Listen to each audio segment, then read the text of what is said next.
사랑하는 여러분, 한 주간에도 평안하셨습니까? 오늘은 제14과 마음을 지켜라 라는 제목으로 말씀의 은혜 나누겠습니다. 여러분 가지고 계시는 구역공과 75페이지를 펴시고 함께 읽어가면서 은혜 나누겠습니다. 나눌 말씀은 잠언 4장 23절 말씀이고 외울 말씀은 마태복음 5장 8절 말씀입니다. 읽겠습니다. 마음이 청결한 자는 복이 있나니 그들이 하나님을 볼 것이며. 자, 75페이지 펴시고 함께 읽어가면서 은혜 나누겠습니다. 마음을 지키라는 말의 정확한 의미는 무엇일까요? 이를 알기 위해 먼저 정의를 내려 하는 것이 바로 우리의 마음입니다. 마음의 정의에 대한 각 시대 그리고 각 분야의 수많은 의견을 뒤로하고 성경에서 말하는 마음을 지키는 것에 대한 지혜를 구하기 위해 본문인 잠언이 기록될 당시 사람들이 가지고 있던 마음에 대한 정의가 무엇인지부터 먼저 알 필요가 있습니다. 자, 그렇다면 성령의 인도하심에 따라 지혜자 솔로몬 왕이 잠언을 기록할 당시 마음에 대한 히브리인들의 생각은 무엇이었을까요? 대부분의 성서 신학자들과 성경을 해석하는 주석가들은 주칩니다. 히브리인들은 마음을 사람의 지, 정, 의, 즉 모든 인격적 활동의 중심지라고 생각을 했다고 보고 있습니다.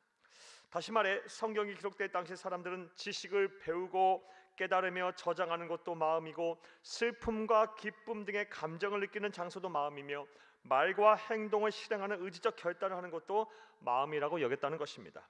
이러한 뜻을 바탕으로 주칩니다.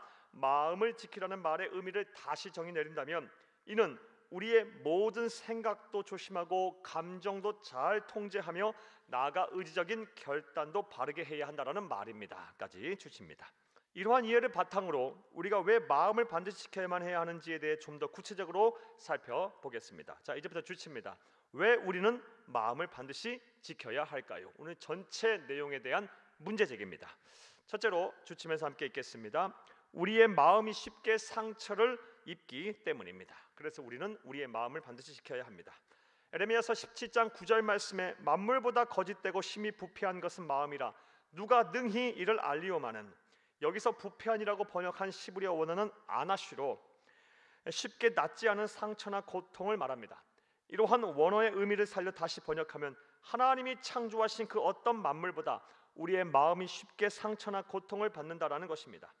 실제 세상을 사는 동안 우리의 마음은 참으로 쉽게 상처와 고통을 받습니다. 그래서 마음을 지킬 수 있느냐 없느냐에 우리의 행복이 달려 있습니다. 따라서 우리는 반드시 마음을 지켜야 합니다. 그렇다면 우리가 마음의 상처를 받게 되는 이유가 무엇일까요? 이에 대해 성경은 자 이제부터 주칩니다. 인간이 범한 죄 때문이라고 명확하게 말하고 있습니다. 창세기 2장 23절에 보면 아담은 하와를 가리켜 내 뼈 중에 뼈요 살 중에 살이라고 말하며 하와를 아끼며 사랑했습니다. 하지만 죄를 범한 후부터 그런 생각은 사라졌습니다.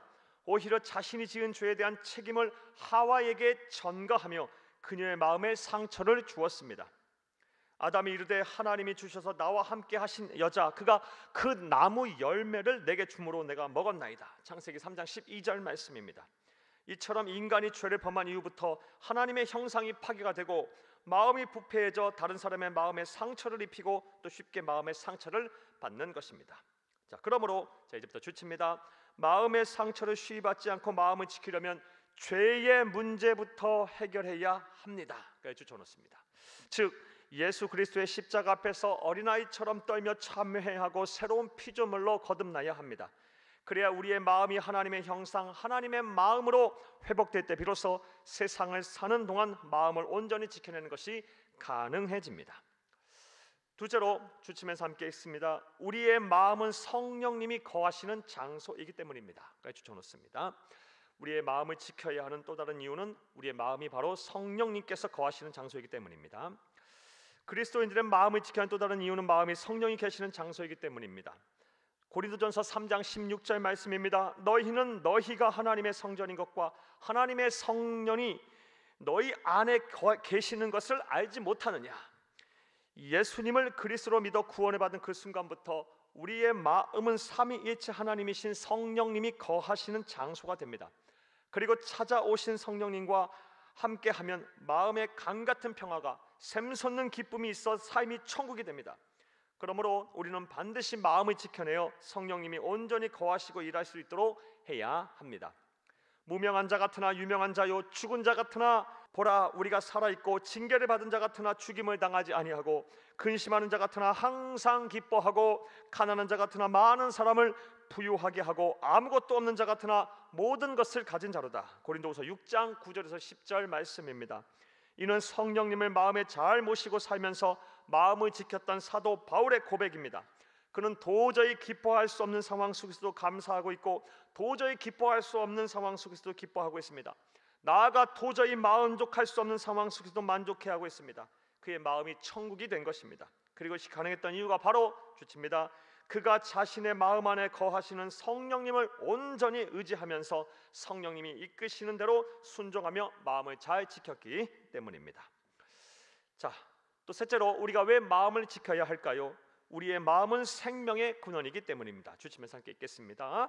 모든 지킬 만한 것 중에 더욱 네 마음을 지키라. 생명의 근원이 이에서 남이니라. 잠언 4장 23절 말씀입니다.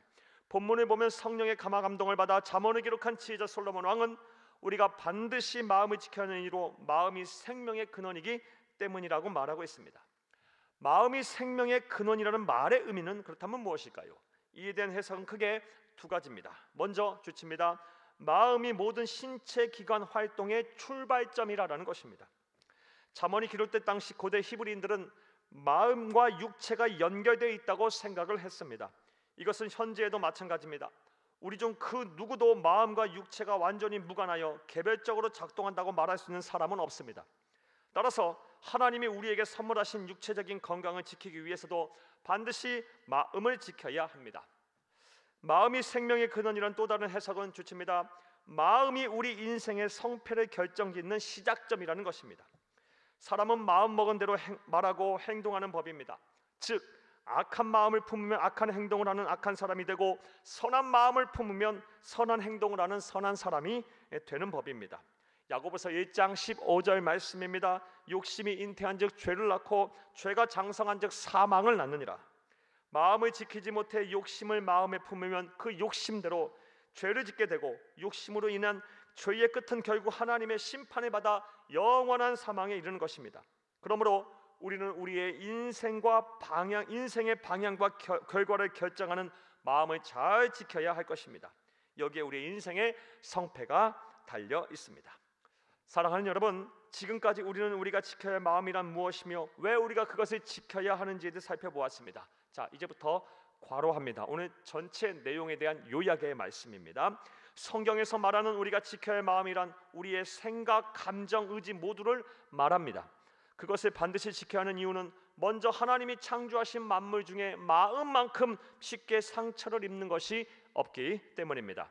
또한 마음은 하나님의 영이신 성령님께서 거하시는 장소이기 때문입니다. 나아가 우리의 마음은 우리의 건강과 인생의 성패를 결정짓기 때문입니다.까지 괄호합니다.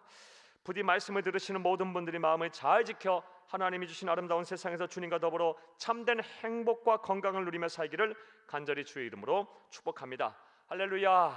말씀과의 만남을 보겠습니다. 1번, 성경에서 정의하는 마음이란 무엇일까요? 우리의 생각, 우리의 감정, 우리의 의지 모두를 포괄하는 것을 말합니다. 자, 2번 보겠습니다. 우리의 마음을 성령님이 거하시는 성전으로 잘 지켜내기 위해서는 어떻게 해야 할까요?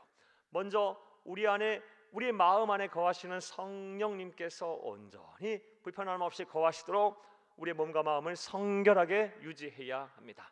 나아가서 우리 안에 거하시는 성령님의 이끄시는 대로 그 말씀에 순종하며 살아야 합니다. 그리하면 우리 마음을 성령님이 거하시는 성전으로 잘 지켜낼 수가 있을 것입니다. 3번 보겠습니다. 마음을 지키기 위해서 지금 내게 필요한 것이 무엇인지 생각해보고 함께 나누어 봅시다. 먼저 여러분의 마음을 점검해 보시기 바랍니다. 그래서 마음이 상처를 받았다면 성령 하나님의 치유와 또 위로와 회복의 은혜를 먼저 누리시기를 바랍니다. 나아가서 죄 문제로 인해서 여러분의 마음이 어둡다면, 여러분의 마음이 성결하지 못한다면 죄 문제부터 해결하기를 바랍니다. 예수 그리스도의 십자가의 보혈 앞에 나와 보혈에 의지하여 여러분의 죄를 다 회개하고 하나님의 거룩하신 하나님으로부터 의롭다 하심을 받기를 간절히 바랍니다. 무엇보다 여러분의 심령 안에 거하시는 성령님의 말씀에 내가 순종하고 있는지 또 불순종하고 있는지 그를 잘 모시고 사는지를 점검하며 우리 주 예수 그리스도의 영인 성령님과 더불어서 하나님의 나라 가는 그날까지 동행하며 사는 삶을 살기를 바랍니다. 감사합니다.